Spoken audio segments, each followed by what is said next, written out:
Hey guys, it's Melanie with Swim Against the Current. Welcome back. I just put out a live video about what I am learning about. Um, and I just wanted to say that I have a really hard time being on camera. I get really nervous, um, and I lose my thoughts as they come to me.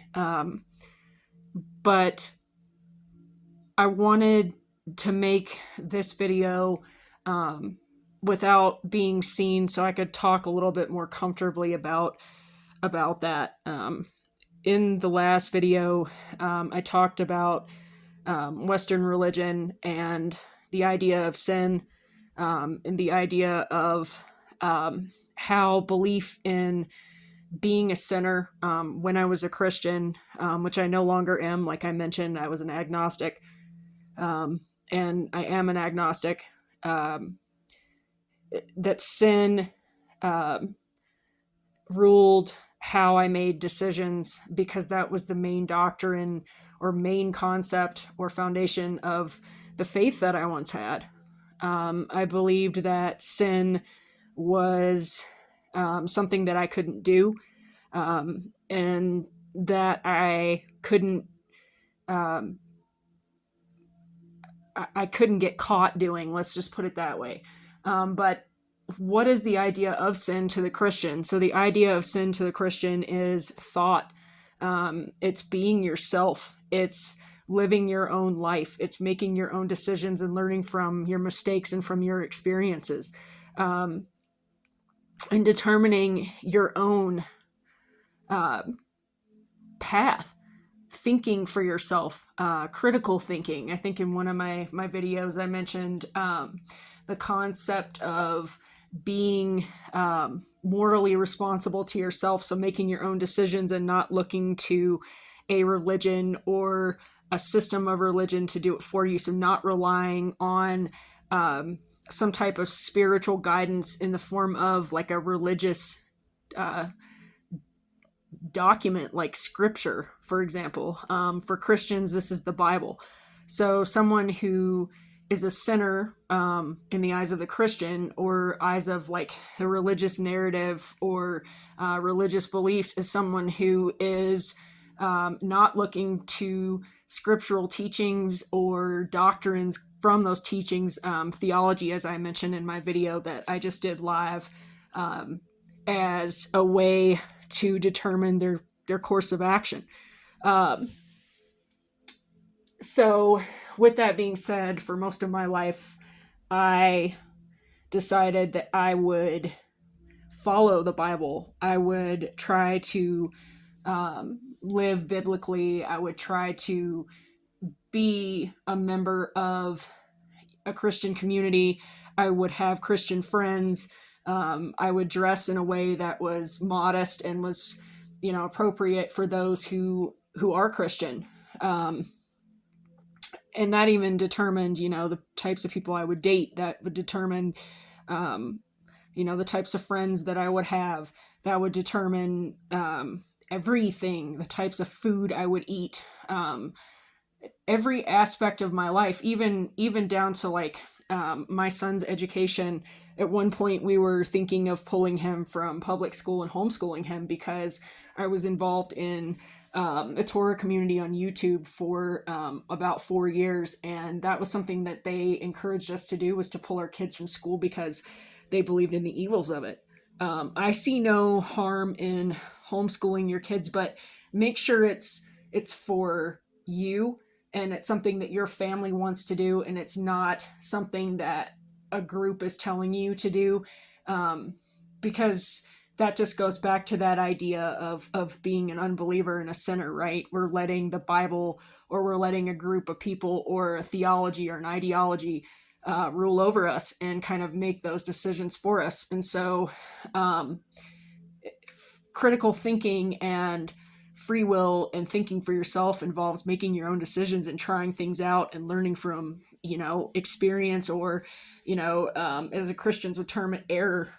Um, so to go back to what I was originally talking about in terms of my own experience, Um, I tried to prevent, like every person that follows a religious narrative or the religious system, I tried to prevent being a sinner. I tried to let go of the concept of self, um, let go of appreciating who I am, being successful in the world, um, having ambition, having drive, um, caring about, um, you know, the sacredness or the importance of marriage, all of these things to try to please God, or what I thought at that time is what God wanted for me um, as a Christian. And so when I believed, I followed after those things for 4 years. I did everything that I thought He would um, want me to do. But the key here is what I thought He would want me to do. I thought, So going back to my first video on this channel when I talked about religious narrative and ego, when we, as people say, we are actually referring to our ego. And so as I searched for what I thought in my ego that my higher power at that time wanted, I did. And this went on for 4 years. And in this last year, I have let go of all of those things. And what I'm noticing is that as I pull apart the layers of programming that have been attached to me, Christianity and being a believer, being Torah observant was probably one of the largest ones that was put on me. It literally controlled my entire life, as I've kind of given some examples of in this recording so far. And so now I come away from that and I no longer believe in these things. And I'm like, who am I really? Who are all of us really? And what I'm learning is, and this has nothing to do with Western religion, like I mentioned in my last video, which is the concept of avoiding sin. And if you don't do that, you're an unbeliever, which causes fear, shame, and guilt to occur. This has to do with more of the Eastern philosophy or perspective, which encourages us to look at everything is connected. Every decision we make is connected. Every person that we meet is connected to us and represents a part of our soul in real time. And so if you think about it that way, it's interesting how there's so many divisions in this world because we're all connected. Why else are we meeting people that are representing parts of ourselves? Why are they in our path? Because we all share a similar bond. We all share a similar connection. And if you look at life this way, you don't see the good and bad in people. You don't form an opinion. You're existing. And I don't mean coexist like the bumper sticker. I mean existing. Existing in the same way as anything else, the trees, the sky, the birds, anything. You're not concerned with everyone else. You accept everyone else for who they are, and if they come into your path, you learn from them and you move on. Do you argue with them? Possibly. Do you get along with them? Are you close to them? Possibly. Is there both at times? Possibly. Can a person enter your life short term and then be gone? Yeah, possibly. Because we're all formed and made from the same tiny atoms and the same tiny molecules and the same tiny things that are made up in everything. Whether it's man-made or it's naturally made, we are all naturally occurring. So the tendency is to label what we see as what is. And so how do we do this? We do this in a way that, going back to the Western viewpoint of religion, what we see in the actions of a person. So Western religion, theology, is based on works. As I mentioned in my last video, it is based on what a person does. Is it good action or bad action? But here's an interesting fact about good action and bad action. That's an element found in absolutely every single religion in the world, and it doesn't matter if it's Eastern or Western, because in Eastern religion, in Buddhism, it's known as your karma. The action that you do comes back to you. So if you do good actions or things that are well towards others, such as kindness, compassion, peace, long suffering, as Christians would coin it, or I would call it stamina, or being resilient and sticking with someone, being a loving person, that's going to be returned to you. On the same hand, and on the flip side, is the bad action or the wrong works, or the rebellion, as Christians would coin it. In Eastern philosophy, bad works are, the opposite. They're different. We would say that they come from ego. They come from a place of unresolved emotions, or emotional mind, and instability. And so you're going to make decisions based on emotion mind. And so that's good and bad works in the Eastern perspective, which does not include the idea of sin. It does not include the idea of never being good enough and fostering this idea of failure, and that a person is worthless, or a person is evil, or that a person cannot succeed, or a person is whatever, based on what the Bible says. We have to remember that scriptural teachings, as I mentioned in my last video, contribute to theology. And theology is something that is taught to seminary students, or those who want to become pastors, or fathers or priests in Catholicism, right? And so those ideas are man's understanding of a book that man wrote, because those writings were written by humans who had claimed to have a huge explosion in consciousness, or a huge explosion of the mind, that was a spiritual experience. And so we have to consider those things.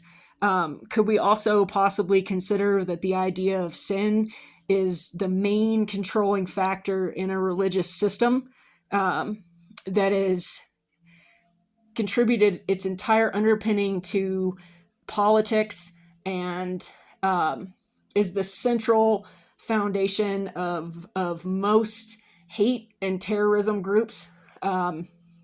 Let's face it, Christians largely belong to these groups. And so I think it's interesting that you don't see Buddhists, you don't see atheists, you don't see agnostics, you don't see those who have a different perspective on the cosmos. And what I mean by cosmos is like all of the planets, the entire solar system, the entire existence, as being violent, or one of violence. And it was often taught to me that was a form of sin when I was younger. Is that, if I didn't believe I was this horrible person and I was going to do these horrible things, but yet as an unbeliever, I find that I'm more at peace, and I am more conscious of my actions, and more determining of my morals and who I am, than when I was a believer. When I was a believer, I felt like, or, a Christian, however you want to put it, I felt like I was always having to self-evaluate. And in terms of self-evaluate, I mean, criticize myself. I was always trying to make myself something that I'm not, because those good works are not found in us, like I shared in my last video.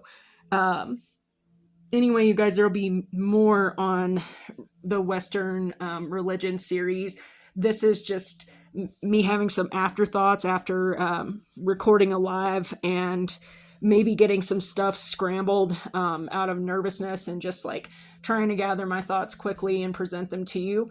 And I think part of it is that I am learning so much, and I want to speak about it because it's important. It's genuinely important to consider, all of the things that we learn and how it influences us. Is it good? Is it bad? Or, like Christians say, or is it just part of living and encountering different types of energy and different types of viewpoints and different types of ways of navigating this mystery of a world that we know? The choice is up to you. I'm just speaking about what I've been through and what I see and what I know to be true. If you have an opposing viewpoint, that's fine. I encourage everyone to listen to my channel. I am not a judgmental person, and I welcome all. And it doesn't matter what walk of life you come from. Even though I was raised in a discipline where I was Christian and I was taught to be judgmental, when I did attend church, which has been years ago, I personally have let that go, and I'm not now. So I want my viewers to know that I'm very open, and it really bothers me, the division that the largest religion in the world, with 2.2 billion followers to be exact, is doing and is propagating on the human condition. And by human condition, I simply mean that our means of existence, trying to understand who we are, and putting a thought form, putting a belief system, putting expectations on each other, makes this more difficult. It makes it harder to navigate. So anyway, with that, thank you guys for so much for listening to me. I hope my live stream makes sense. As always, I'm sending you healing light and self-discovery that's authentic and true to you. And I'll see you on the next one. Shalom.